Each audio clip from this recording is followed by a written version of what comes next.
Normal? Problemas técnicos ao vivo? Ah, agora funcionou. Tudo Gente, bem? tudo bem? Tudo bem. Agora a gente superou o problema técnico aqui, né? Isso mostra a idade. Já está mostrando que eu já estou ficando numa idade que eu não consigo mais acompanhar a Imagina, tecnologia. o problema será que foi aqui comigo? Eu não sei, às vezes o Instagram meio que complica as coisas, né? Tá bom. Mas legal, a gente já tem aí quase 30 pessoas na live, então eu queria agradecer por dar um pouquinho do seu tempo aí para falar um pouquinho do mercado de trabalho canadense, né? É uma área que é um tema que todo mundo quer conversar, né? Sobre trabalho, como a gente consegue trabalho no Canadá. É fácil, eu vi na TV que é fácil vir e que é só dizer que eu tenho qualificação na área X e já estão contratando. Então, eu sempre gosto de tirar um pouco dessa mística aí que é fácil vir para o Canadá, né? Então a gente pode começar, se você quiser se apresentar, falar um pouco das suas qualificações. Você fez um mestrado aqui no Canadá, né? Isso. Na verdade, assim, Lucas, eu trabalho já eu trabalho desde 2009 com desenvolvimento, com treinamento, né, de Uhum, corporativo e profissional. Então, só que eu resolvi ir para o Canadá em 2016 com meu esposo e eu pensei na uma das formas, né, para trabalhar nessa parte de estratégia de carreira. A forma que eu achei que seria mais, que me fortaleceria e que me daria mais recursos seria o mestrado. Então, eu realmente eu não decidi ir para trabalhar com RH, como recrutadora, essa parte toda, né? Mas porque eu preferi parar por 2 anos e meio para estudar profundamente o mercado. uhum, Até porque eu entendo que eu teria uma visão bastante limitada só de uma parte, né? De uma empresa. Então, eu realmente, esses 2 anos e meio, 2016 a 2019, 18, eu realmente foquei no mestrado em educação, em Equity uhum, Studies, né, que é estudos da equidade, em que o foco da minha pesquisa foram as barreiras que os imigrantes sentem, sofrem ao entrar no mercado de trabalho canadense. Então, esse uhum, foi a minha pesquisa, e desde então eu trabalho com pesquisa. Então, eu também, além de consultora de carreira, né? Então, eu ajudar a entender o mercado, também a preparar a pessoa para entrevista, todos os uhum, aspectos, currículo, resumo, tudo. Eu trabalho uhum, como pesquisadora do mercado de trabalho. Então, assim, eu uhum, faço estudos, analiso por regiões, questões de empregabilidade, forecast, né? Então, assim, uhum, previsão de empregabilidade a médio e longo, né? Tempo em torno do Canadá e nas diversas regiões. E é interessante você trazer isso porque muitas pessoas, quando a gente fala assim, as 10 mais, profissões mais, né, que o Canadá, só que o Canadá é muito grande, então uhum, essas 10 mais, elas não querem dizer que são as 10 mais em todos os lugares, né? uhum, Então, assim, e é isso que eu verifico, essa questão de análise também de empregabilidade com foco em profissões, né? uhum. E essas barreiras fizeram com que eu trabalhasse e desenvolvesse uma metodologia para cobrir, fechar todo o gap, esses gaps de barreiras, para que Uhum. que as pessoas conseguissem então entrar com mais facilidade no mercado de trabalho no Canadá. Uhum. Que legal. E já que você tem puxando essa questão da sua experiência desde 2009 já no Brasil, né? O que você diria que é a maior diferença entre o mercado de trabalho no Brasil e no Canadá, né? Realmente eu vejo Sim, algumas diferenças aqui. Realmente o canadense não é tão aberto, digamos, né? Você trabalha, a gente trabalha junto, não quer dizer que a gente é amigo, né? Já no Brasil a gente meio que mistura o dia a dia no escritório com amizade, o happy hour, já que é um pouquinho diferente, né? O que você tem a dizer sim. sobre isso? No ambiente de trabalho isso acontece mesmo. Na verdade, eu costumo dizer que o canadense, até mesmo é complicado falar de canadense porque eu percebo diferenças ao redor do Canadá, mesmo na cultura Uhum, corporativa. Ele tem uma cultura corporativa similar no Canadá em geral, mas ainda assim uhum, tem muitas especificidades de lugar para lugar. Então, uhum, eu percebo, por exemplo, o mercado de trabalho em Ontario, em Toronto, né, é muito mais rápido, geralmente acaba sendo mais rápido o processo do que Vancouver muitas vezes. uhum. Então, porque Vancouver tem a parte oeste, ela é um pouco mais laid back, né? Então, assim, é Uhum. aquela coisa um pouquinho mais lenta. Aqui, Então, assim, aqui é muito parecido. Também, Nova É, Scotia também tem essa questão que é mais lenta ainda do que... É mais tranquila aí do é, back que Vancouver. Mas, é. assim, eu digo que, na verdade, às vezes o processo ele demora, né? Então, para resposta em alguns casos. Em outros, agora com a coronavírus, eu tenho percebido que tem sido mais rápido. Mas com relação Uhum, à cultura corporativa, você está correto. É isso mesmo. uhum, Eles são educados, mas uhum, aquela educação fica ali entre você e ele, e a partir daquele espaço já é mais complicado fazer amizades. Mas eu uhum, percebo também que, se for comparar, Vancouver, eu percebo que ele é muito mais difícil de, em alguns casos, uhum, conseguir fazer essa amizade. Até os próprios canadenses falam que Vancouver, até os canadenses acham difícil de fazer amizade com um canadense de Vancouver. uhum, Mas assim, mas as pessoas são educadas, né? uhum, É, mas é como o Brasil também. Se você vê o Sul e o Nordeste é muito mais afável, muito mais, de modo geral. Não dá uhum, para generalizar, mas já generalizando, né? A uhum, gente fala dessa forma. Então é mais complicado fazer amizades mesmo. Mas o processo uhum, mesmo, ele é um pouco diferente. Na verdade, ele é bem diferente do Brasil. uhum, Porque no Brasil nós não temos, para iniciar início de conversa, cover letter, que é uma carta de apresentação que você faz, né? uhum, Não existe. Os momentos que eu usei cover letter no Brasil foram para empresas multinacionais ou então para empresas realmente que é direto uhum, com fora do Brasil, né? Que estavam no São Paulo. Então, é isso. Mas eu uhum, percebo também que o processo de busca de emprego no Canadá ele é mais sofisticado que no Brasil. Por que uhum, sofisticado? Porque eu percebo que existe um profissional. Eu percebo, de modo geral, um formato que existem mais passos para você seguir do que no Brasil. uhum, E grande parte das pessoas no Brasil pode falar assim: quando você conseguiu esse emprego, muitas das pessoas conseguiram por indicação. Então, uhum, não é? No Canadá também tem isso, mas eu percebo, como o Canadá tem mais oportunidades que no Brasil, eu percebo que é mais fácil conseguir um emprego sem uhum, contato do que no Brasil. Eu uhum, percebo isso, sabe? Então, uhum, justamente porque tem mais vagas em algumas regiões. Aí tá, em algumas regiões depende da área. Então, uhum. cuidado com você que fica nessa. Ah, o Canadá tem vaga para essa profissão X, então tá em demanda, então eu vou para qualquer lugar. Não é bem assim. É. É, realmente tem que cuidar. Realmente, quando eu converso com muitas pessoas que querem vir aqui estudar, né? Que é uma maneira da gente conseguir aumentar as chances de migrar.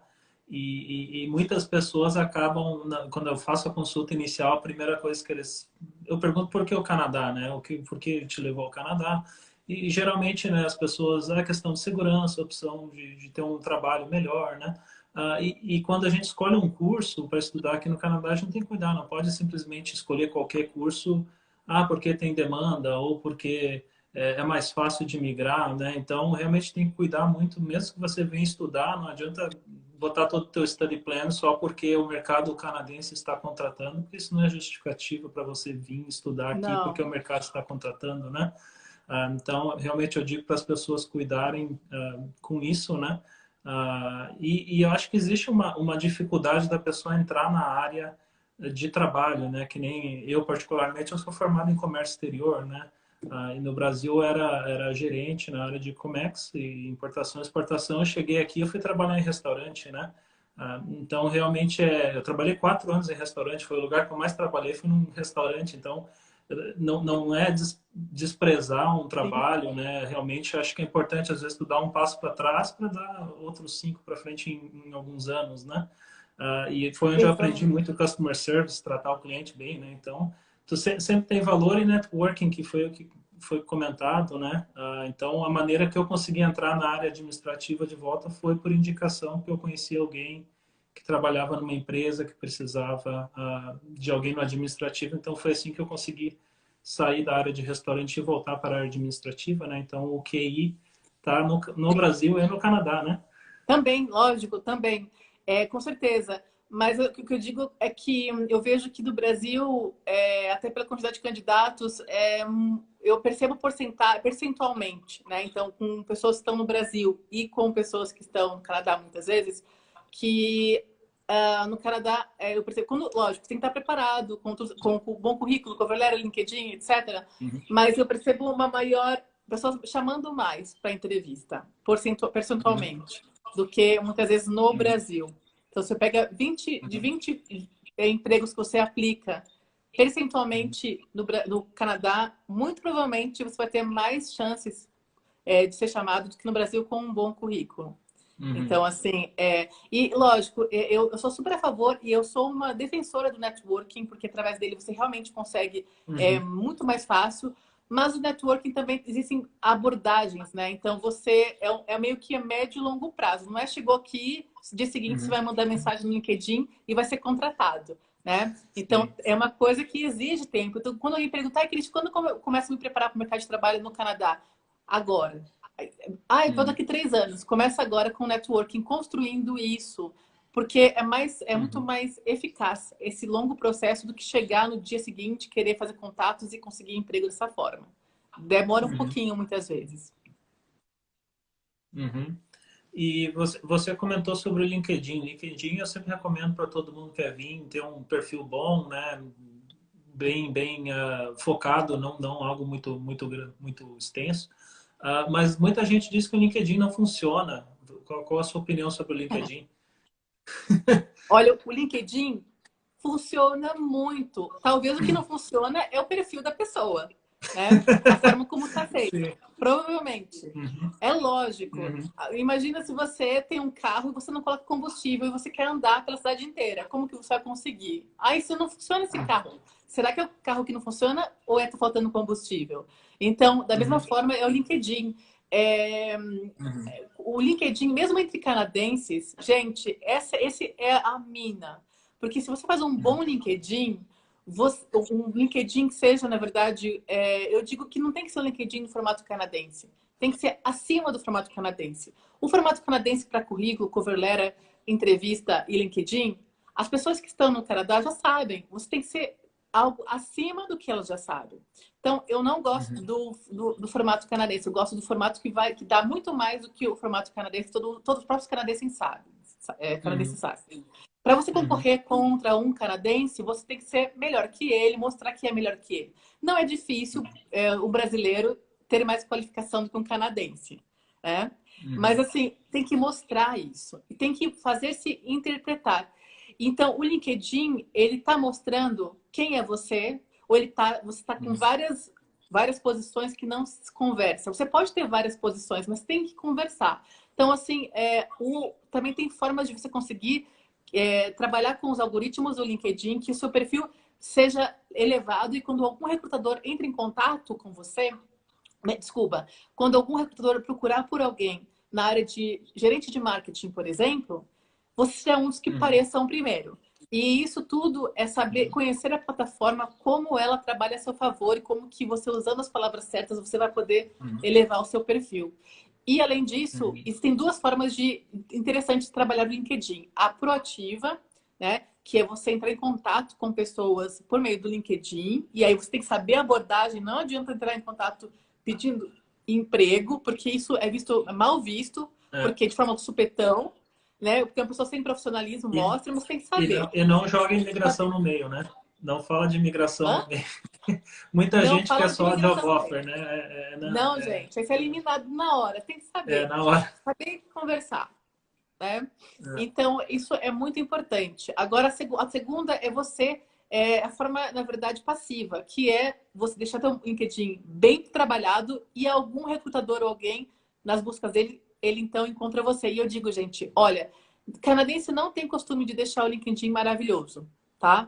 Então, se você observa, se você tiver com um LinkedIn muito bem feito, você vai sim ser chamado, muito provavelmente, dependendo da área que você esteja. E outra, não adianta também você colocar que está no LinkedIn seu, se está trabalhando, se está morando no Brasil, ninguém do Canadá vai procurar por você. Se a sua localidade está no Brasil e se você também. E outra coisa, essa coisa de job offer, eu vejo que meu Deus, o que eu recebo de pessoas perguntando, Cristi, como eu consigo job offer? Não é simples e tem muita gente que usa disso de forma bastante nada sensata. Muitas pessoas também falam assim, é fácil conseguir job offer. Geralmente tem uma venda aí por trás, né? Então as pessoas realmente não estão sendo claras. Porque job offer não é simples. Porque não basta o empregador querer. É. Tem que o órgão regulador que analisa tudo isso, então, falar, essa proposta realmente faz sentido para essa região. Então, assim, não é simples. É. Realmente é algo que, por exemplo, se todo mundo recebesse uma job offer, né, o Canadá realmente iria passar de 38 milhões para 250 milhões de habitantes do dia para a noite, né? Porque realmente todo mundo quer uma job offer, né? E realmente uma das dificuldades, muita gente me pergunta como é que eu consigo uma job offer morando do Brasil, morando no Brasil, né?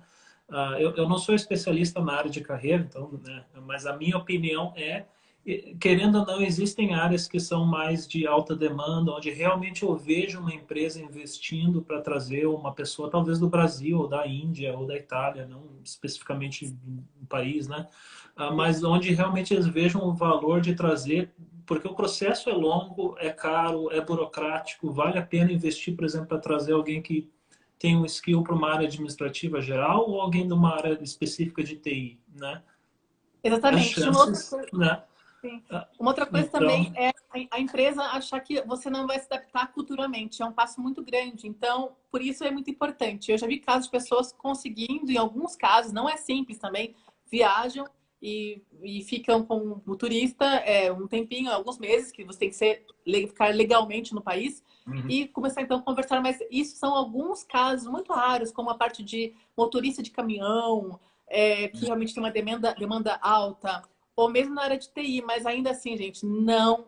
Se você for vir para cá, você tem que saber que é mais chance de dar errado do que dar certo. Se tá a fim de ir para um lugar que. Se você conseguir falar, não, eu vou mesmo não dando certo, beleza. Mas saiba que é mais chance de dar errado do que dar certo. uhum. Realmente e é um processo que sempre passa pelo. A primeira pergunta que eu faço para a pessoa, como é que tá o inglês, né? Tá afiado? Consegue passar numa entrevista? Porque não adianta nada alguém te chamar para fazer uma entrevista no Zoom ou no Skype e você não conseguir se comunicar, né? Uma das pontos, por exemplo, do programa do Atlântico, muita gente gosta do programa do Atlântico porque exige um inglês praticamente pré-intermediário, né? A CLB 4. Eu digo para as pessoas que no CLB 4 você não vai conseguir passar numa entrevista, você não vai conseguir se explicar por que você é a melhor pessoa para a empresa, né? O melhor candidato. Então, eu sempre digo, não se pega o que a imigração diz na questão de nível de idioma para comprovar para um programa A ou B. Tenta sempre o máximo, tenta sempre melhorar o inglês, porque não adianta quando chegar aqui no Canadá a imigração não vai botar o seu filho na escola, a imigração não vai encontrar um apartamento para você, tudo você vai ter que pegar o telefone, ligar, correr atrás, e se você não tiver o inglês, como é que a gente vai fazer, né? Então, eu sempre digo para as pessoas, o idioma é o primeiro passo, né? Exatamente. E outra coisa também, quando me falam que estão no Brasil e eu pergunto qual é o nível de inglês, quando fala que é intermediário, eu já sei que quando chegar no Canadá, esse inglês não vai ser intermediário, ele vai ser básico. Porque as Uhum. pessoas, elas consideram que elas estão num cursinho e ela passou para o intermediário, então o inglês dela é intermediário. E não é assim, gente, tá? Porque Uhum. o entrevistador vai considerar o seu inglês o falado. E se você tiver uma ótima escrita e se tiver um inglês horrível falado, ele vai achar que a sua escrita também é horrível. Então, assim, que se você tem um inglês falado oralmente básico, então a sua escrita ele vai achar que é básica. Então, assim, geralmente as pessoas que falam que tem inglês intermediário, quando chegam no Canadá, vem que está no nível básico. Quando falam que é avançado, quando chega no Canadá, é o nível intermediário. Quando falam que é fluente, chega no Canadá, muitas vezes ele é avançado. Então, eu percebo isso. Uhum. É, eu, como trabalhei alguns anos em escola de inglês aqui em Halifax, eu posso afirmar que é basicamente isso. Quando alguém fala que é um nível X, é sempre um nível X-1, é o nível abaixo. Geralmente é assim, né? E a questão deixa eu ver aqui os tópicos que a gente fez uma lista, a gente se preparou, né? Tem uma lista bacana aqui da gente de tópicos para conversar. Quais seriam as dicas que você dá para uma pessoa que está em um processo seletivo aqui no Canadá? O que fazer, o que não fazer, mandar um thank you note ou não mandar, ou é brega, o que você sugere? Sim, essa pessoa, então, ela já foi chamada para entrevista ou ela Ela está está ela tá esperando? participando de um processo seletivo, né? Então, talvez é uma Tá. entrevista que é semana que vem, é um processo seletivo mais longo. Como é que ela pode se preparar para essa entrevista? Primeiro, eu vejo que o grande erro, quando eu trabalho com entrevista, treinamento de entrevista, e eu percebo que isso é o erro de todos os brasileiros, todo mundo que entra em contato comigo. Quando fala talk about yourself, walk me through your resume. Então, fale-me sobre você. A pessoa fala por uns 5 minutos. E ela contar a vida dela inteira. E aí o que acontece? Aí ela nem percebe. E eu vejo que nós brasileiros, às vezes, a gente não tem uma percepção do outro, que o canadense não está gostando, porque é muito sutil. Então, assim, eu digo o seguinte: não vai contar a sua vida inteira. Você vai contar as suas experiências de acordo com foco naquela vaga. Porque o Canadá, ele não quer generalista, ele quer especialista. Se você fala que você fez várias coisas que não têm relação com a vaga, você está fora. Você está fora, tá? Se você fala e não ouve o outro, você também mostra que você não tem soft skills de comunicação, de percepção e de discernimento em relação ao outro. Então, essa comunicação é a que realmente mais mata, porque é a primeira pergunta geralmente que fazem e a primeira resposta dessa forma já acabou já. A pessoa vai fazer outras perguntas já sabendo que, nossa, acabou toda a emoção daquela entrevista para o entrevistador. Isso é uma das coisas que mais acontecem. Com relação também a pontos fracos, é importante você falar de algo que você já esteja trabalhando e já tenha conseguido já resolver. Se for coisa que realmente dá um tiro no pé, esquece. Uma outra coisa o brasileiro é muito sincero e às vezes você tem uma experiência, é o sincericídio, né? E você você revela as fraquezas e seus defeitos sem nem mesmo o entrevistador perguntar. Aí, desculpa, meu inglês não é bom. Falou isso, tchau. Não vai falar que o seu inglês não é bom. Ele vai perceber. Só que assim, você não tem que fazer um destaque naquilo que é ruim seu. E se uma coisa é a seguinte, o entrevistador, ele quer pegar... As perguntas, geralmente, muitas delas, são pegadinhas assim. Ela quer saber... Ela vê que tem um gap seu, um problema seu ali no teu currículo que talvez seja algo negativo para você. Essa pessoa vai levantar aquilo e se você responde, é isso mesmo que você está pensando, tem esse gap, você não fala, você não muda o assunto falando, não, mas eu estou trabalhando nisso, não, mas tem essa outra questão aqui que eu tenho experiência, eu já tenho uma experiência. Se você não falar isso, você também fala, não, é verdade, eu tenho esse problema também. Confirmou que tem um problema, você praticamente está fora. Então, assim, você tem que tentar focar nos pontos positivos, tá? E outra coisa também importante esse sincericídio. Quando você tem, vamos supor, você é uma pessoa que trabalhou com um software da empresa como usuário, Salesforce, por exemplo. E aí, quando pergunto para essa vaga, você tem experiência com Salesforce? A pessoa acha, assim, não, tá falando que é a parte administrativa e fala, não, eu não tenho experiência com Salesforce. Você está fora. Se você tem experiência, assim, mesmo de usuário, fale, I'm familiar with. Eu tenho familiaridade. Não está dizendo que você é um expert na parte administrativa do software. Software não é isso. Mas se você realmente conhece, assim, tem uma noção do que diga, I'm familiar with. Eu tenho familiaridade com isso. Tá? Porque se você fala que não, pode ser que seja... E você tem um certo conhecimento, por que você não vai usar desse seu conhecimento falando isso? Porque quando você fala que você não tem experiência, mostra que você não tem nenhum conhecimento sobre o assunto e pode ser que isso seja um fator importante na entrevista. Realmente são vários pontos interessantes, né? Que o brasileiro é muito sincero, isso é um ponto positivo, né? Mas realmente às vezes acaba meio que sendo um tiro no pé, né? Sim, é positivo. E a questão... Só que a cultura canadense ela é uma cultura de fale pouco, não mostre sua fraqueza. Na verdade é essa. Se você começa tem o desculpa, todo mundo fala desculpa, mas a questão é o seguinte: se você não tem um meio de trabalho, você começa a falar assim, errei, errei, você vai ser taxado como uma pessoa que só erra e logo, logo você já está praticamente fora da empresa. Então, assim, deu problema? Resolve. Conversa com o seu chefe, propõe algo. Outra coisa no meio de trabalho também que odeiam é ficar toda hora perguntando coisas para eles. Eles odeiam que fique toda hora perguntando. E eu acho, ao meu ver, muitas vezes, no Canadá, falha um pouco o treinamento. Então, assim, eles esperam que você vá e faça a coisa muitas vezes. Só que se você faz a coisa sem saber, você pode ser prejudicado. Então, eu também indico uma dica aqui para você no seu meio de trabalho. no começo dos primeiros dias, anota todas as perguntas, pergunta quem que sabe, veja quem são as pessoas responsáveis pelo departamento que poderiam responder aquelas perguntas. E você então vai ter um dia você pergunta para um, outro dia para outro, para não ficar só numa pessoa, porque eles vão considerar você o chato que está atrapalhando ele também. É verdade. E não é estranho se você passar 1 ou 2 semanas lendo o manual da empresa, né? Tá aqui o Sim, manual do RH, o manual operacional, o manual isso. Aí fica pensando, quando é que eu vou começar a trabalhar? Não, você já está trabalhando. Você está se familiarizando com todas as políticas da empresa, né?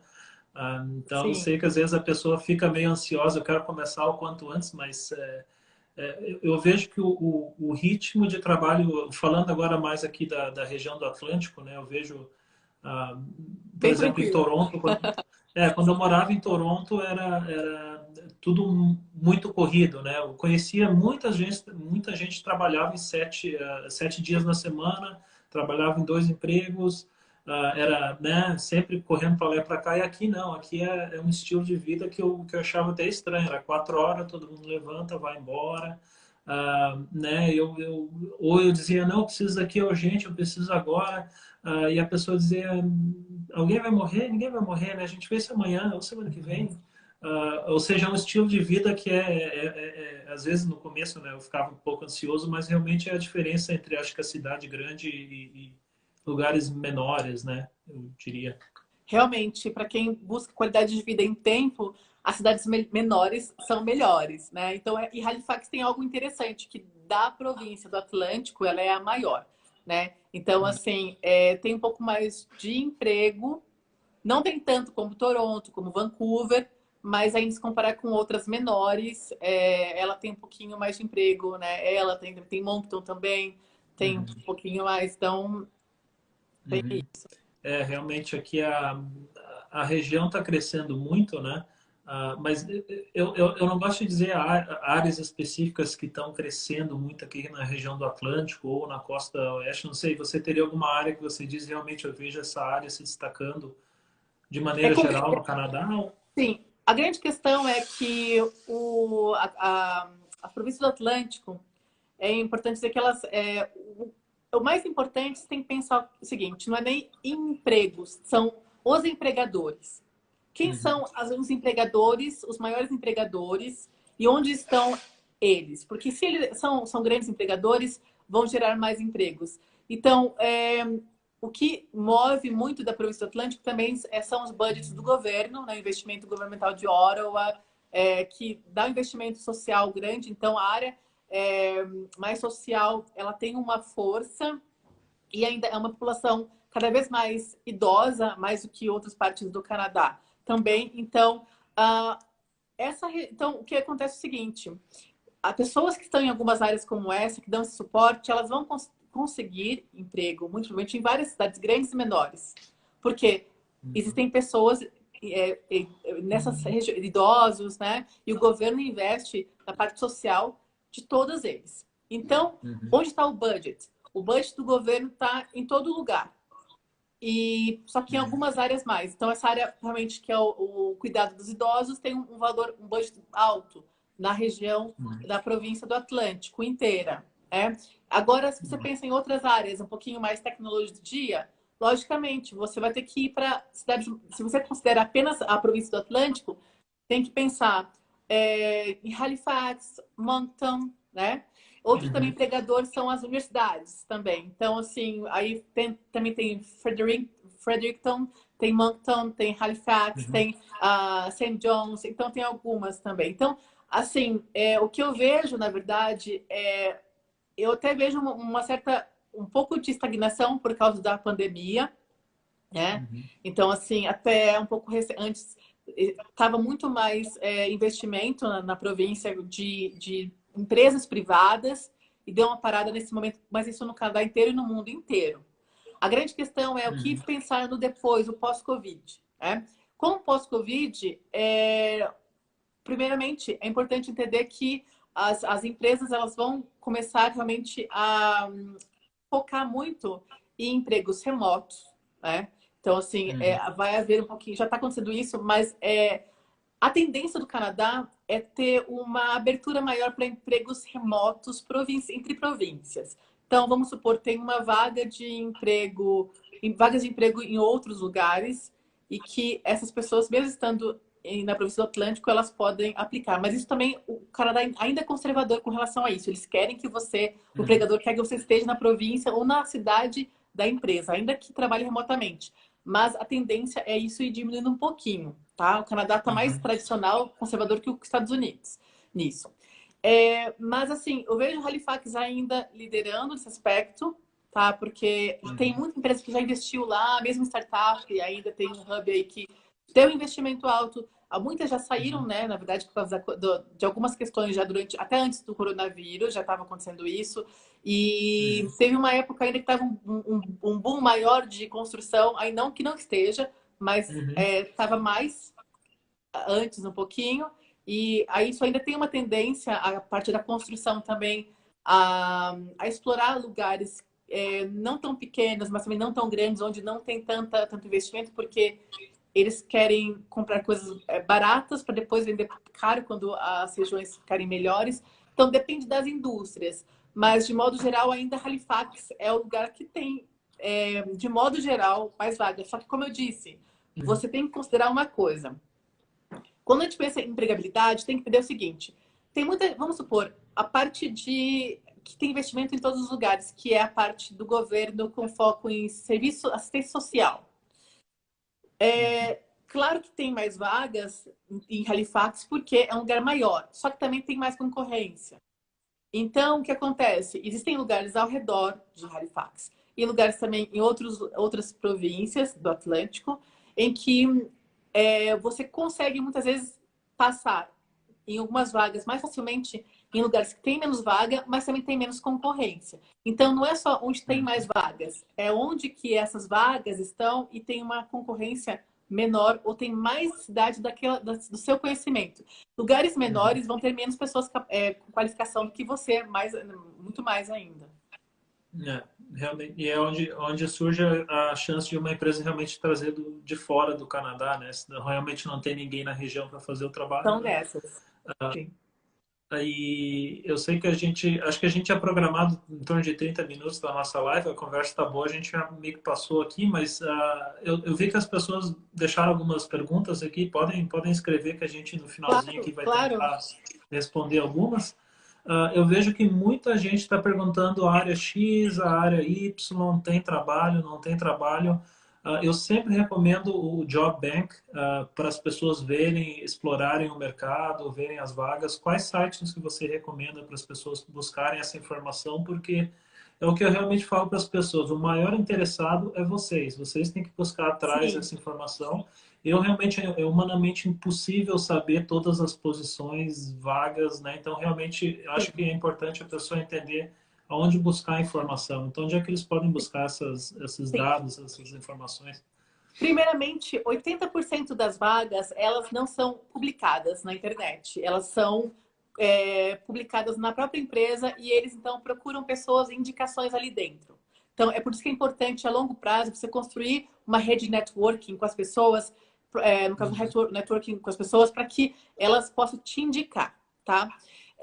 Uma outra coisa é, nessas 20% que estão até menos nos sites, uma coisa que eu sempre indico primeiro, observa duas coisas.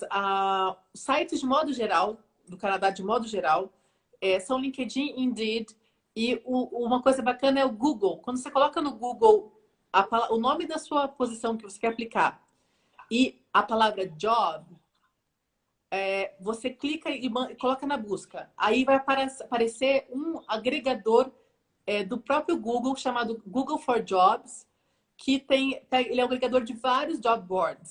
E então você consegue, tem muitas vagas. E lá é um tesouro. E aí, assim, eu não sabia mas dessa também aí. tem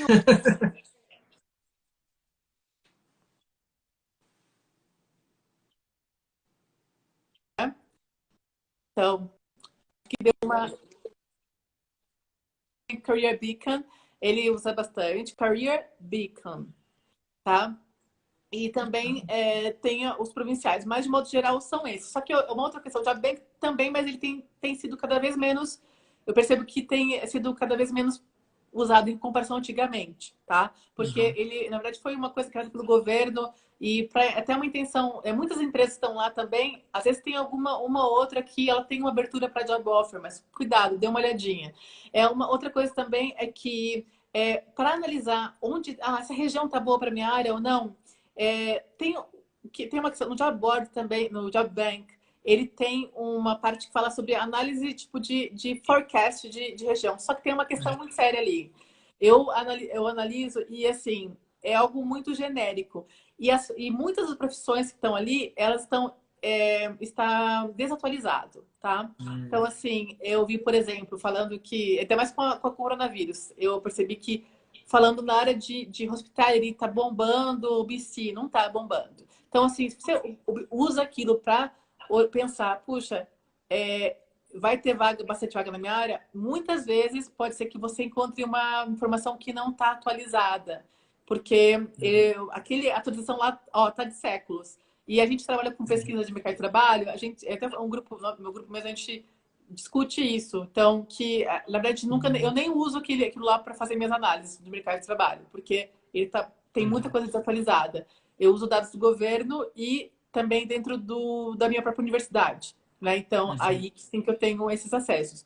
Mas realmente é complicado o mais próximo de ver como está a empregabilidade seria esse, mas ainda assim ele está um pouco desatualizado. E eu vejo pessoas mostrando ele, logicamente, se não tem nada, é melhor do que nada, né? Mas tem muita coisa Uhum. desatualizada ali. Bom saber, bom saber.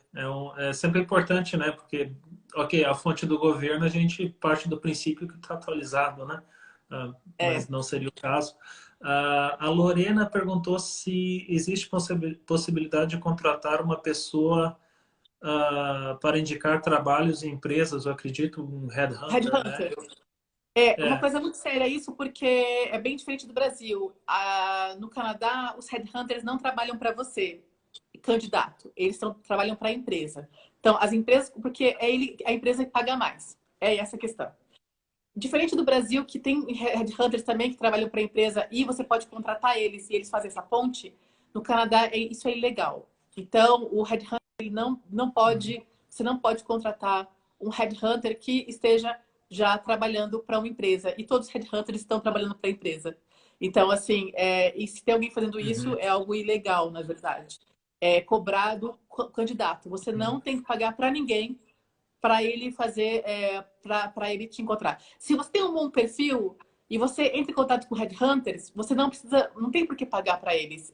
Primeiro que é ilegal, justamente por isso que eu Uhum. falei. Segundo, você não vai precisar pagar porque é do interesse dele colocar alguém experiente. O grande problema que eu vejo de headhunters é que eles não vão colocar alguém que eles acham que não vão sair bem na entrevista, não vão ser um bom perfil. E o que impede muitos de fazer, de mesmo responderem a você, é que você pode estar no Brasil e, ou seja, os headhunters, para você, eles são proibidos de fazer ponte de pessoas, e recrutadores também são proibidos de fazer ponte de pessoas de fora para dentro. As únicas pessoas que são licenciadas são os recrutadores licensed international recruiters, os de foreign Uhum. workers. São pouquíssimos no Canadá, tá? Uhum. Então, esses são os únicos que podem fazer isso. Se tiver algum recrutador fazendo a ponte, eles podem a empresa pode até levar uma multa de US$ 10.000 Uhum. por isso. E essa empresa também, ela vai provavelmente, o governo não vai nem conceder mais durante um tempo MIA para essa empresa também, se acontecer isso. Uhum. Inclusive, Davidson pergunta, Christy, você é headhunter? Então, Não. é justamente como o meu foco é preparar as pessoas, eu não quis que tivesse esse conflito, né? Então, Uhum. assim, o meu trabalho é preparar vocês para os headhunters. Porque, como eu Ah, disse, ok. não tem como você... porque não tem... como eu disse, se você é bem preparado, você vai ter headhunters indo até você. Você não tem que pagar ninguém. Não pague ninguém, jamais. Por quê? Outra coisa, quem vai cobrar de você são pessoas que vão fazer falcatrua, provavelmente. Tá? Segundo, ninguém vai. Se você não vai pagar, se você pagar alguém, essa pessoa não pode garantir que você vai passar na entrevista. Porque quem vai fazer isso é você. Se você vai sair bem, aí você realmente pode passar na entrevista. Mas você não Uhum. precisa, nem ainda que fosse permitido cobrar tanto do empregador quanto do candidato, você não precisa pagar. Você precisa se preparar para, então, você entrar em contato com os headhunters e mostrar que tem um perfil qualificado. Aí sim você Uhum. pode ter vários headhunters trabalhando para você e Uhum. recrutadores.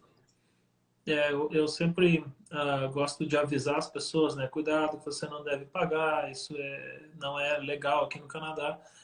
Mas já tive casos de pessoas que disseram, mas é só US$ 300, eu vou pagar para ver. Eu falei, bom, Pagou para ver? Pagou? eu não Não sei deixa se a você pessoa perguntar pagou para o ver, resultado. mas eu falei, pô, mas eu tô falando que isso não vai dar certo. Mas enfim, né? Cada um é adulto aqui e faz o que Lógico, acha é certo. lógico, faça o que você quiser. É. Apenas eles não têm. Mas o Léo perguntou aqui para quem ainda está no Brasil, qual a melhor preparação possível, eu acredito, para conseguir um trabalho desde o Brasil? Ó, uma job offer, primeiro é saber se a sua profissão está em demanda, tá?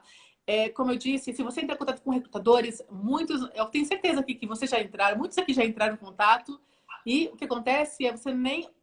Eles olham que você é do Brasil, o que vão fazer muitas vezes? Não vão nem responder. Então, assim, você tem que verificar primeiro, no caso da lista do Atlântico, né? Quais são as empresas que estão, os empregadores que estão ali na lista. E você, então, ficar atento às vagas. E também fazer uma abordagem, saber fazer abordagem, porque o que eu vejo de gente fazendo abordagem errada, saber fazer uma boa abordagem com polidez, profissionalismo, com a mesma correlação com a pessoa que está do departamento ali, departamento da sua área, um cargo de gerência, e perguntar, então você pode, né, se há alguma, você viu essa vaga, se há alguma possibilidade de eles pensarem em contratações externas. Você também pode entrar em contato com o RH de várias empresas e perguntar se elas têm abertura para vagas para pessoas de fora. A maioria não vai te responder, tá? Mas, assim, como eu disse, o não você já tem, mas também saiba como você entrar em contato para não dar o tiro no pé. Preparação também por meio de networking é muito forte, tá? Só que as formas que eu vejo mesmo, infelizmente, ainda mais fácil é você vir, se você é casado, vem uma pessoa estudando, você então consegue a tua work permit, ou vice-versa, ou vem estudar e depois tem o PGWP e você consegue. Ou então vem direto com o PR, todo mundo gostaria, mas nem sempre é possível, né? Mas assim, os raros casos que tem job offer, realmente você pode entrar em contato direto com a pessoa, porque daí ele vai saber para onde organizar. E veja as empresas, procure as empresas que têm também no departamento que já contrataram pessoas de fora. Porque se as pessoas já contrataram, elas já têm o esquema todo preparado, então elas têm mais facilidade. Na área de tecnologia, isso é mais fácil acontecer, tá? Uhum.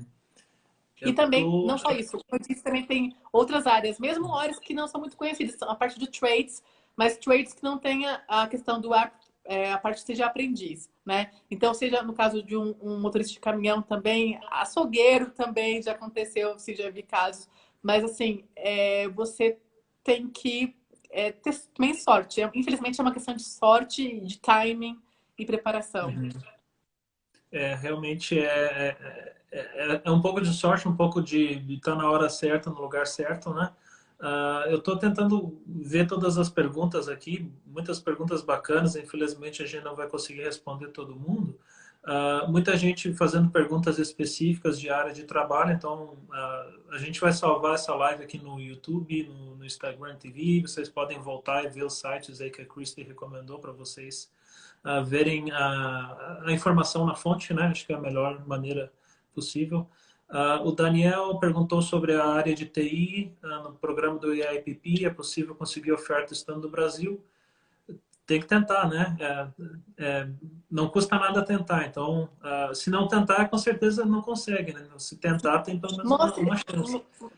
isso, mostre também, Daniel, um portfólio. Prepare seu portfólio no GitHub, mostre certinho lá, porque é importante também mostrar a dimensão dos projetos que você já contribuiu. Se conseguir também um freela para o Canadá também já é uma conexão, já é uma referência local. E uma coisa que eu sempre digo para vocês, e é uma coisa que eu trouxe aqui, porque justamente foi o que eu descobri e eu pensei no meu mestrado, como vencer as barreiras, com relação a falta de experiência canadense. Se você está no Brasil, eu digo duas coisas para você também nesse momento para se preparar. Tem uma coisa chamada dual disadvantage, que são a dupla desvantagem de quem vem para cá que não tem experiência canadense de trabalho e de educação. Você pode ter isso no Brasil, como fazendo um curso online numa universidade canadense. Então, assim, e tem o Coursera, tem o EDX, que é o edX. São plataformas que você consegue fazer cursos gratuitos de universidades canadenses e também americanas de alto nível, que são super reconhecidas no Canadá, da sua área, que já é legal. E também, para a experiência canadense, algo que todo mundo pode fazer. Voluntariado online do Brasil, na sua área. Se você é alguém gerente de marketing ou de mídias sociais, ofereça, preferencialmente, para a localidade em que você vá, procure as ONGs e ofereça seu trabalho voluntário. E você, então, de preferência na área que você quer aplicar no Canadá, trabalhar. Aí você vai vir com uma referência local já, naquela área que você já trabalha. Uhum. Essa é uma boa dica, hein? Muito bacana. O Márcio está perguntando, visita exploratória é um tema que me deixa até nervoso. Eu nunca sei o que dizer para as pessoas, porque o que acontece? Quem teve sucesso vai gravar um vídeo no YouTube dizendo que vem à venda tudo no Brasil, se joga para o Canadá e tenta job offer. Eu não teria coragem de fazer isso, de vir gastar um rio de dinheiro para tentar uma oferta de trabalho. Eu já ouvi histórias, sim, existem Quantas pessoas. pessoas você conhece? Quantas pessoas que você pessoalmente conhece que conseguiram a job offer dessa forma? Olha, pessoalmente, na minha frente, é menos de 3. E olha que eu já conheço, né, não quero dizer milhares de pessoas, mas né, desde 2016, 2017, trabalhando com intercâmbio, estudante internacional, é menos do que uma mão cheia, né? Então, Gente, cuidado com quem fala outra coisa, porque geralmente, não tem um pouco mais de, sabe, não sejam tão ingênuos de verem que aquilo que colocam no Instagram, no YouTube de facilidade é facilidade. É muito sério isso, porque é uma grande irresponsabilidade colocar a facilidade onde não tem facilidade, porque depois você vai comprar aquela história e aí o que acontece com você? A maior parte das vezes não é nada bom. Então, assim, tenha um pé atrás com tudo. uhum, realmente é um tema complicado, né? A Ana está perguntando sobre as novidades com relação ao New Brunswick. Tem que assistir a nossa live amanhã com a BFF Canadá, com a Adri. A gente vai falar tudo aí sobre o New Brunswick Experience, Express Entry, que é um programa que exige que o estudante esteja estudando em New Brunswick, não precisa de job offer, a chance de imigrar. Então, assiste amanhã, 6 da tarde em Halifax, 7 horas no Brasil. Não perde. Vamos ver mais alguma pergunta aqui. Alguém falou aqui, ouçam essa mulher, eu consegui meu volunteer assim, olha só. Quem é? Danvino, não sei o Olha, nome dele, mas enfim, falaram, ouça o que ela está falando, bacana. Eu acho que... Parabéns, foi recente. Parabéns para você. Ele me mandou mensagem. Bacana, bacana. Eu acho que a gente está chegando no final aqui da nossa live. Eu queria agradecer aí a participação. É sempre um assunto que todo mundo gosta de conversar sobre trabalho no Canadá, né? E especialmente, né, nesses momentos difíceis, a gente sabe que o Brasil não tem uma situação muito econômica, não tem uma situação econômica boa, instabilidade, né? Então, aqui no Canadá, eu acredito, mesmo com o Covid, o governo conseguiu dar, ok, se você perdeu o emprego, você vai ter uma estabilidade, né, econômica. Então, é um país muito bom de se morar, realmente. Eu sempre digo, parto do princípio que você tem um bom inglês, né, ou francês. E a partir daí você consegue realmente buscar informações na fonte, você não precisa ficar olhando vídeo em YouTube em português de alguém que você não conhece dizendo como é que faz. Então, faz que nem a gente diz aqui, ó, procura as informações, tomem suas próprias decisões, né? Acho que é importante. E o pessoal aqui está agradecendo, bacana. A área de gastronomia tem boas chances no Canadá. Restaurante sempre tem, né? Agora espero que ano que vem volte, né? Mas realmente a área de gastronomia é importante em qualquer região do Canadá. Mas bacana, você tem mais alguma coisa para fazer o fechamento? Dizer como eu consegui a job Sim, eu offer? queria convidar, na verdade, assim, aproveitar rapidinho, né? Mas assim, para quem tem interesse em deixar o seu LinkedIn bem legal e saber como fazer a abordagem correta com as pessoas, eu estou lançando segunda-feira que vem meu curso LinkedIn de alta performance para o Canadá. E eu vou explicar o passo a passo tudo, o que você tem que colocar em todas as áreas, como transformar, como mexer, como escrever. E também, eu também, dentro do curso, também como você abordar cada tipo de contato. O recrutador é de um jeito, como que o empregador é de outro, colegas da área é de outro, e tem textinhos para você usar na abordagem. Também vai ter um bônus que eu estou deixando aqui, nesse verdade, esse bônus, para que quem entrar também, eu vou pessoalmente analisar o seu perfil do LinkedIn e falar lá o que você tem que melhorar. E tem muitos bônus lá, é só entrar no link que está na minha bio e você então vai ver toda a informação que está lá, tá bom? Essa é a minha informação. Obrigada. Ah, bacana, legal. E o pessoal que segue a gente no Instagram, eu vou deixar salvo então no Instagram TV, vou botar no YouTube. Aí vocês podem assistir de novo e compartilhar com os amigos. E para quem quiser também fazer uma consulta inicial comigo, eu tenho à disposição abrir novos horários aí também para o pessoal. Agora tem horários para reunião pela manhã, à tarde, tem disponibilidade também sábado de manhã. Então, checa o nosso site lá, vocês podem fazer uma reserva no próprio site da empresa e a gente fica à disposição aí para auxiliar o pessoal, seja para vir para cá talvez como estudante, trabalho, imigrar e no futuro, né, virar cidadão canadense, porque querendo ou não esse é o rumo normal das coisas, né? A gente começa como temporário, vira residente, depois eventualmente vira cidadão, né? Então, Lucas, queria muito agradecer obrigada por os chamar, membros. viu? Agradeço mesmo. Bacana. E a gente fica em contato e acho que a gente vai fazer uma outra live agora no final de dezembro, começo de janeiro, né? Falando Sim, mais eu de vou chamar você Halifax. no meu perfil para falar um pouquinho sobre as províncias. Agora, dia 21, eu acredito. Isso. Bacana. Fechado então. Então, obrigado, pessoal. Uma boa noite. Até Boa mais. noite, gente.